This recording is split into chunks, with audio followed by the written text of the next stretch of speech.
Well, I don't know what to say after that introduction. I graduated from Jesuit in 1960, 63 years ago, which means I graduated before your parents were born. I'm a pediatrician, and I have a home for destitute ill children in Peru, about 30 miles from the capital, Lima. As Father said, after graduating from Jesuit, I attended Spring Hill College, which is a small Jesuit college in Mobile, Alabama, and I graduated in 1964. I then attended Tulane Medical School, graduating in 1968. Postgraduate internship residency in pediatrics followed at Emory University in Atlanta. I subspecialized in the care of the newborn infant, neonatal care, and continued at Emory as a faculty member in the Department of Pediatrics, where I stayed there for 10 years.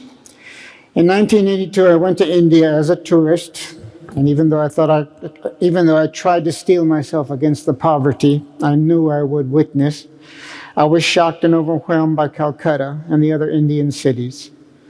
I contrasted what I was doing at Emory, caring for ill newborn infants, some weighing less than a pound, surrounded by equipment worth thousands of dollars, and the children I saw on the streets of India, begging for food and lacking the basic necessities of life. Some had been purposely maimed by their parents to be more effective beggars. Having been educated by the Sisters of the Holy Names at Sacred Heart Academy and the Jesuits, I constantly heard about the missions and serving others, and the idea dawned on me that perhaps I was not where I should be, that I could be more effective in serving ill, indigent children in a developing country. In other words, what I was doing at Emory was not my true vocation. It was a hard decision to make, uproot myself from a tenured position at Emory and literally strike out into the unknown. I wrote to various organizations, one being the Franciscan Mission Society. I was called by a Franciscan priest who had a medical project in Peru.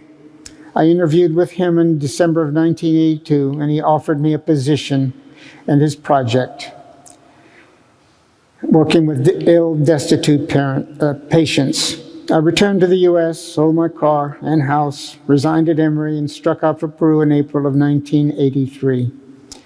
As I mentioned before, the education I received from the good sisters of the Holy Names and the Jesuits played a large part in my decision to work for the disadvantaged children in a developing country.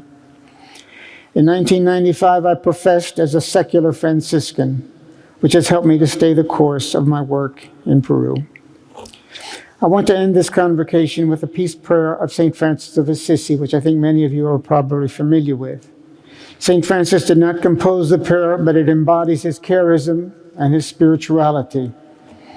In these times of great divisions in the world and in our own country, it offers us a template to follow. The prayer is as follows. Lord, make me an instrument of your peace. Where there is hatred, let me bring love. Where there is offense, let me bring pardon.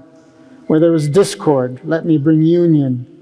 Where there is error, let me bring truth. Where there is doubt, let me bring faith. Where there is despair, let me bring hope. Where there is darkness, let me bring your light. Where there is sadness, let me bring joy. O Master, let me not seek as much to be consoled as to console, to be understood as to understand, to be loved as to love. For it is in giving that one receives. It is in self-forgetting that one finds. It is in pardoning that one is pardoned. And it is in dying that one is raised to eternal life. I thank you for having me today. God bless, God's blessings on you and all of your families. I wish you the best in your future endeavors, and know that you're receiving the best possible education in any situation. Please keep me in your prayers.